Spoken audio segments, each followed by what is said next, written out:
Hello, friends. Welcome to today's show. I'm Dr. Helen, founder and chief engagement officer of Dr. Helen Holton and Associates, and your host for Dr. Helen Speaks: Strengths, Resilience, and Leadership. It's good to be here with you today. I really enjoy our time together. And as we continue on this path of lifelong learning, you bring joy to my day.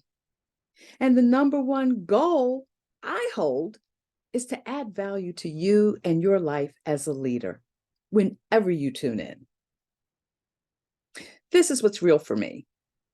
Knowledge is limitless, limitless, and continues to offer you wealth beyond measure. Learning and doing, two parts, learning and doing, are keys that unlock your potential for more of what you want that lives within you. We all have those burning desires inside that, whether we share them with someone else, we know they're real for us. And it's what we do with them that brings them to life. So, as a lifelong learner with a firm commitment with intention to invest time and energy to bring you relevant knowledge and information to take your leadership to higher heights. It's the reason I keep showing up. One of the most significant lessons I've learned is that the most effective leaders are lifelong learners. And who you learn from matters. Give that some thought. Who you learn from matters. The more you invest in yourself by choosing to learn and expand who you are as a leader, strengthens your leadership and helps you better serve the people you lead and those who follow you. Now, you may think of people who follow you just on social media. However, there are people who you see with regularity that aren't necessarily in your direct pipeline of leadership, but they notice things about you, your leadership qualities, and they watch what you do. And they may go out on social media and follow you, or they may just look at the opportunities they have to encounter you in person, to glean from you, to see how they can grow and become leaders. How do I know? I've helped make it happen. Yes, oh my goodness, even when I say that, I've helped make it happen for more than 300 leaders, teams, and organizations I've been privileged to work with for more than a decade, locally and globally. And the more you learn and take in and do around leadership, the more things happen for you. Continued professional development, professional growth is the fuel that takes you and your leadership to the next level. It doesn't come by happenstance. It requires you to be intentional about developing your leadership. How you show up to equip, empower others that you lead is essential to your success and theirs. No one can do what you do better than you. No one. So don't deprive the world of the gifts and graces you've been given. Invest in them, develop them, pour them back into the world. And I'm here to encourage you to keep investing in you, to be the best leader you can be. That's the why for Dr. Helen Speaks, to show up here to help you do you better. Do you have the opportunity to do what you do best every day? This is more than a simple yes/no question. I mean, you could say yay or nay, but would that be enough? No. This is an on-purpose and intentional question, full of potential to keep you moving forward, to maintaining your best life ever. or reaching that place that you can say, oh, I'm living my best life ever. How many people do you know that can say that with full transparency, authenticity, and you can see it and feel it from them when they speak it? Doing what brings you fulfillment, joy, meaning, and purpose in your life is what we're here for every day. It's who we are and what we do. So consider that as you show up here, it's really a lot about what you're looking to get out of your life. What do I mean by that? Doing what brings you fulfillment, joy, meaning, and purpose in your life? Yeah. Science records and continues to report that positive, repetitive practices make a difference and add value to your life and your leadership. Repetition actually stimulates your mind, your brain, and keeps you focused on what matters most to you. Living well, loving life more, helping others, and moving forward successfully, it's a choice. You decide. How do you focus on what you do best every day? The more you commit time for regular reflection on this question will drive you that much closer to your shift, where you experience greater alignment to achieve what you want for your life. So in this time we have together, give yourself permission right now to let go and be fully present in this moment, to think deeper, be more intentional, and do something with whatever you take away from today. Take action to move you closer to your goals. How will you take action with the value you gain today? Oh, I'd love to know. If it matters to you, it matters to me. And I'm here because I care about you. My purpose is to motivate, inspire, and help you engage deeper with the vision you hold, not just for today, but tomorrow. Your future begins right now. Everything you want is waiting to be birthed, nurtured, and developed into existence. That's the path of transformation.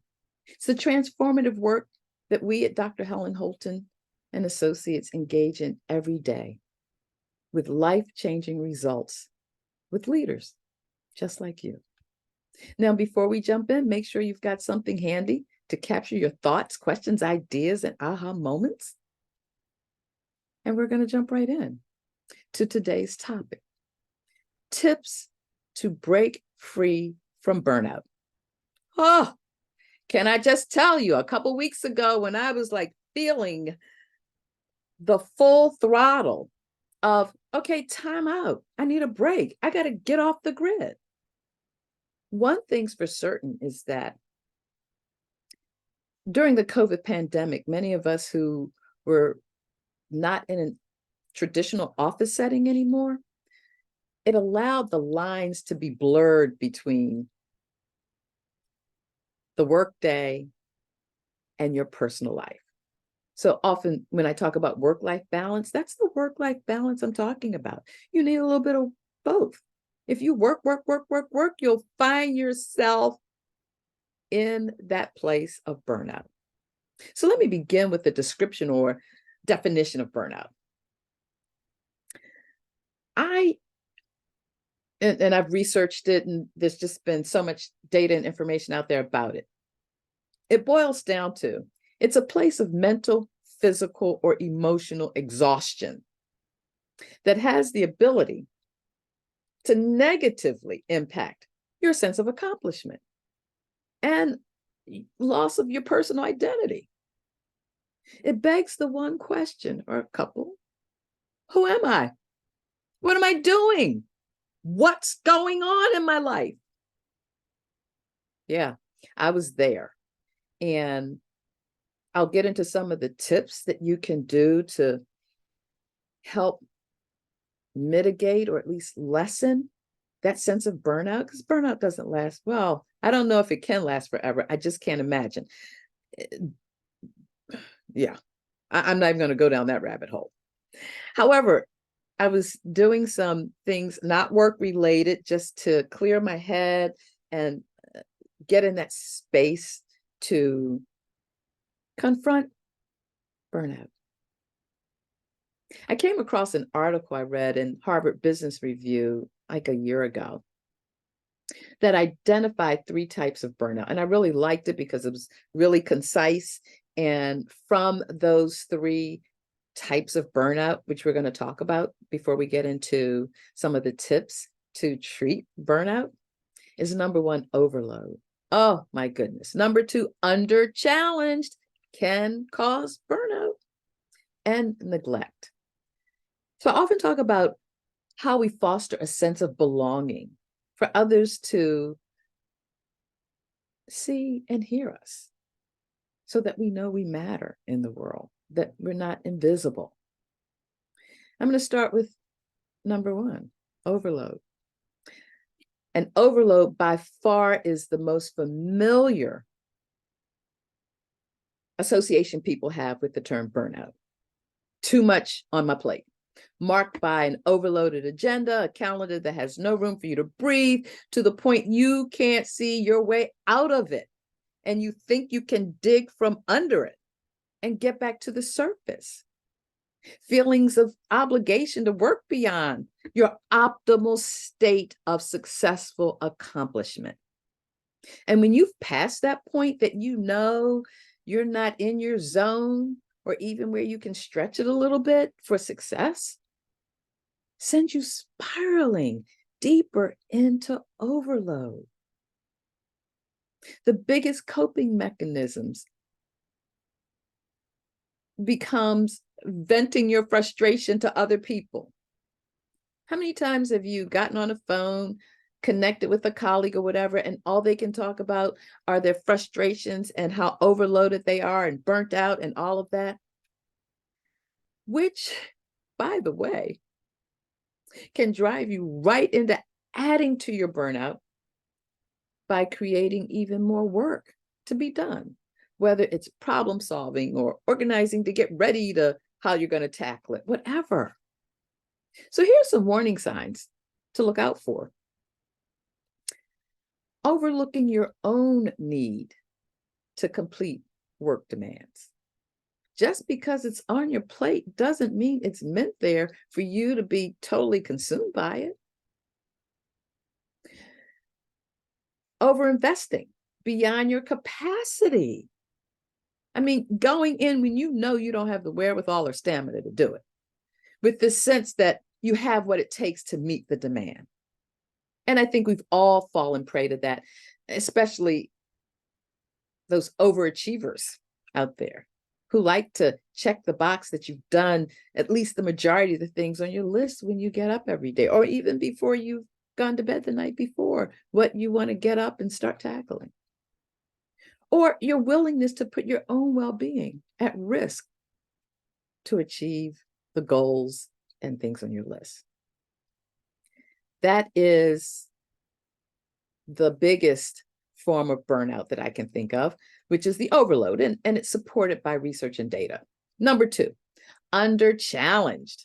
Now, this is the space where we find disengaged. It doesn't even have to be actively disengaged. You can be in this space of under-challenged and not even know that you've kind of checked out. Boredom, lack of motivation, feelings of being underappreciated. Nobody appreciates all that I do around here, or taken for granted in your role leading to higher levels. You're just passed over, not considered, not even seen. Back to that sense of belonging. What are some of the warning signs there? That the sense of opportunity for growth and leadership development, there is none. Okay? It's like, no one's got me on their radar screen. I don't have me on my radar screen. And you begin to check out that there is no visible path or opportunity for advancement. Now, today, that's a rather elusive thing that is continuing to evolve as we are out of the pandemic and now living within an endemic. However, have we really stopped to consider burnout and overload and what it's doing not only to yourself, but members of your team and within your organization? There's a desire for more challenging assignments. No, what's happening there? You're just under challenged. Yeah. Number 3, neglect. Feelings of helplessness in facing challenges. And I think as I continue to do this work that it's cropping up more and more with clients, and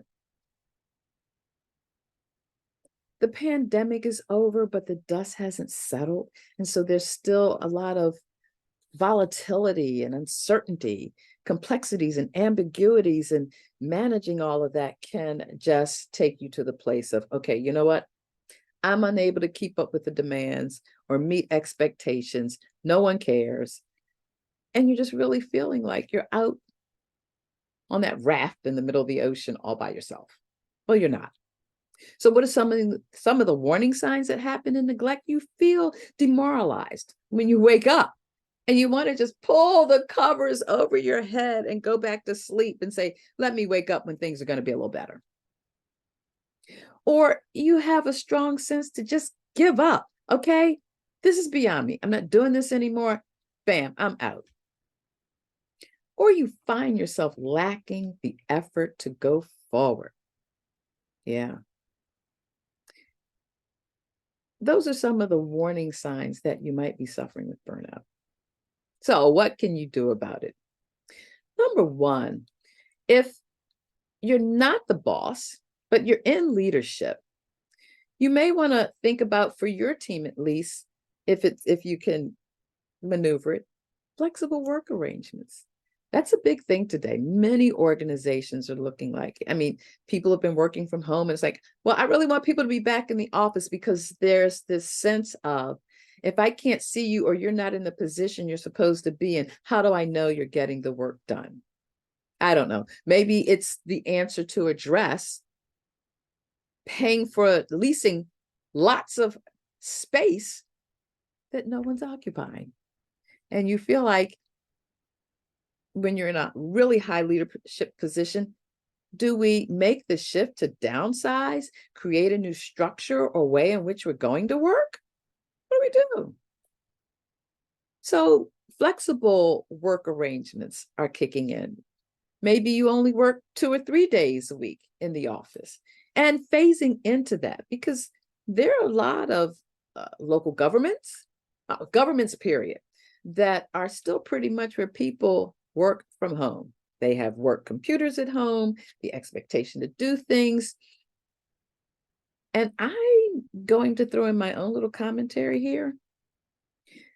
I've noticed the decline in the effectiveness of customer service, because people aren't as, maybe they're burned out.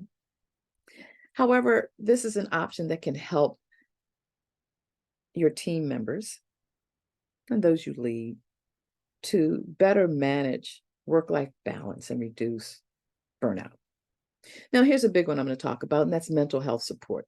Maybe taking advantage, if you're in a large organization or maybe a medium-sized organization, maybe there's an employee assistance program. Going there to talk about it to someone. Or maybe you need counseling.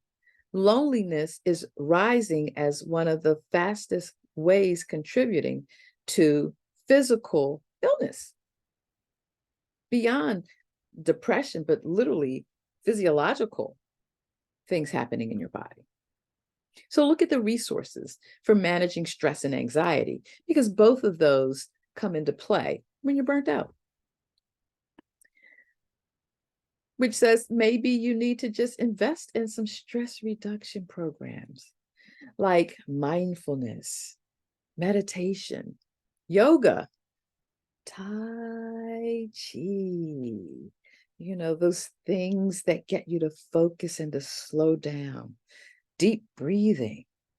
all sorts of things to help there.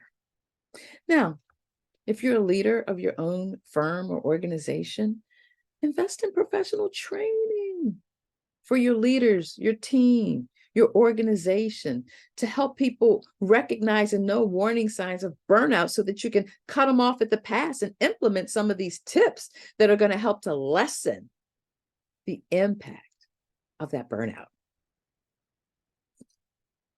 How to create a more supportive work environment.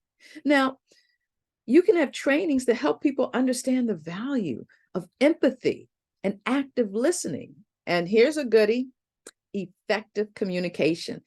As I've said, as I continue to say, communication is crucial to your success as a leader, and being able to help your team or employees communicate better and to understand the value of, as my mother taught me as a child, you have 2 ears and 1 mouth and use them in that proportion.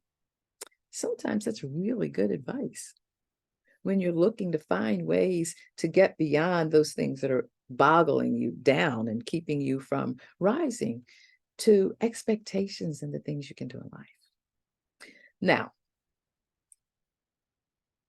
what I'm about to say has become far more lucid than it's ever been, at least in my work life, which has existed for more than 40 years. Clear boundaries.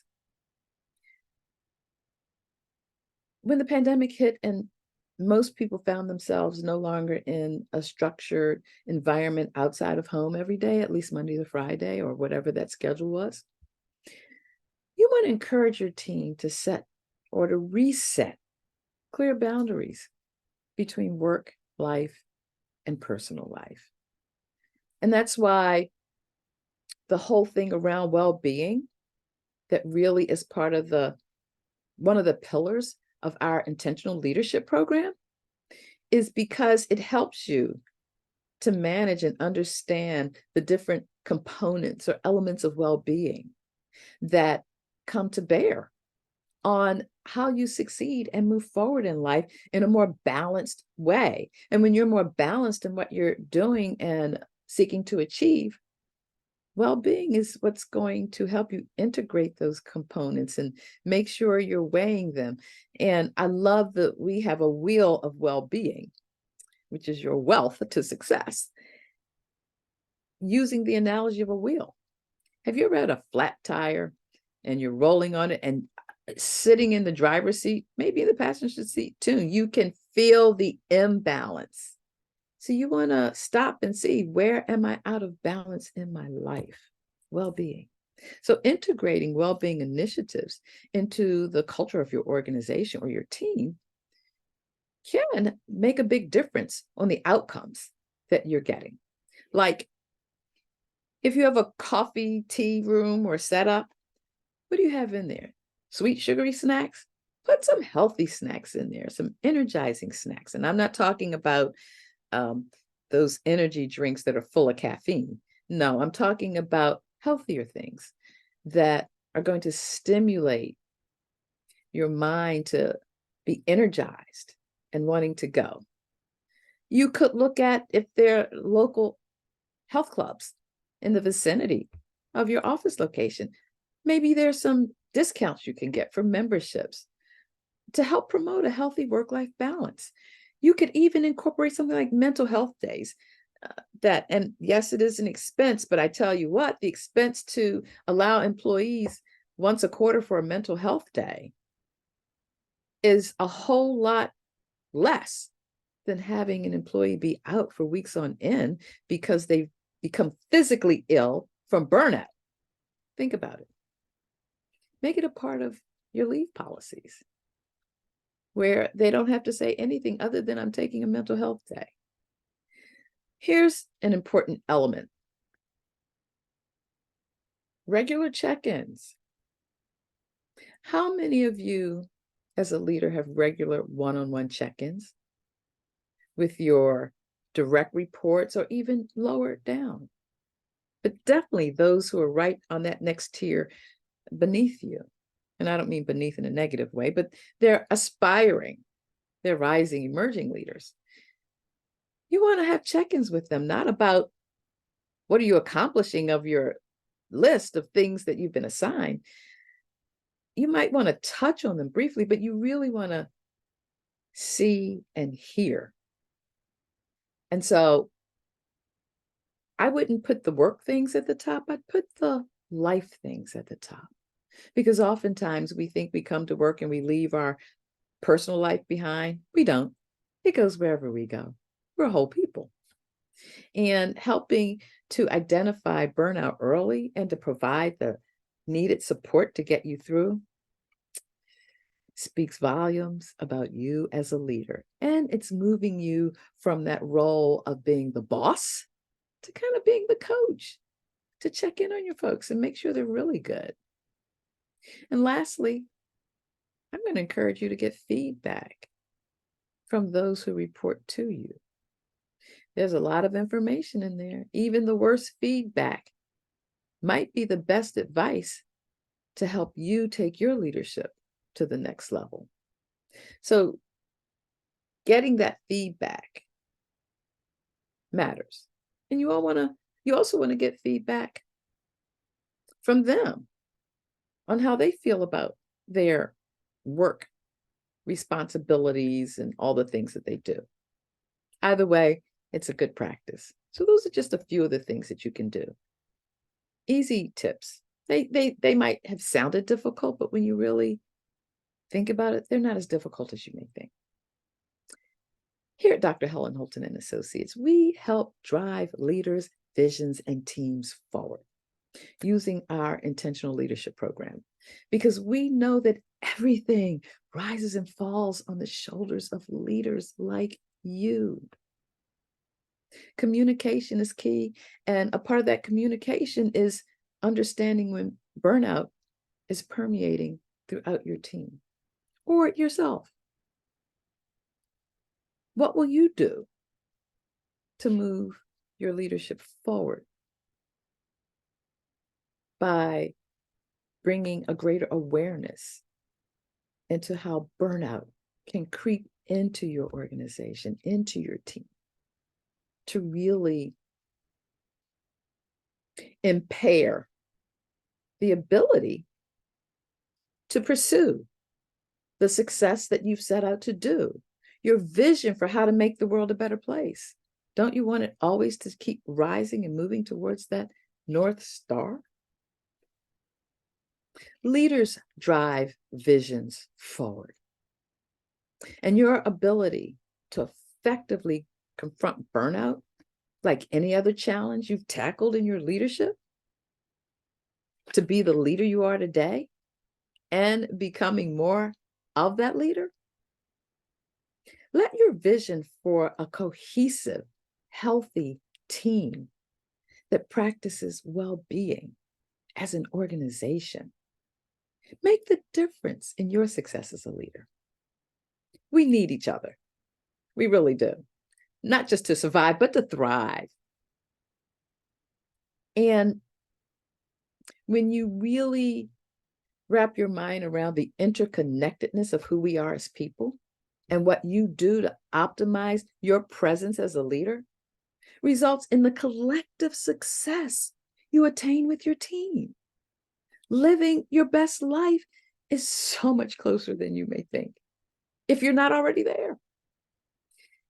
But you must embrace being bolder and more daring to press forward, to realize the vision you have. It's not driven by a clock, it's driven by your mindset to move forward. Your mindfulness, gratitude, and love for who you are and what you do to make a difference in this world is the fuel that drives you to move from here to what's next. I'm Dr. Helen Holton, who shows up here every Tuesday at 1 o'clock Eastern Time, 10 a.m. Pacific Time, to help you be the best leader that you can be. And me and my team show up and do the work we do. And yes, it is a team that makes this dream happen every week.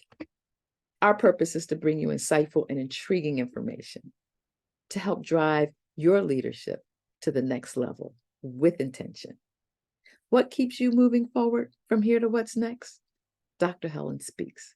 Join us live every Tuesday, 10 a.m. Pacific Time, 1 o'clock p.m.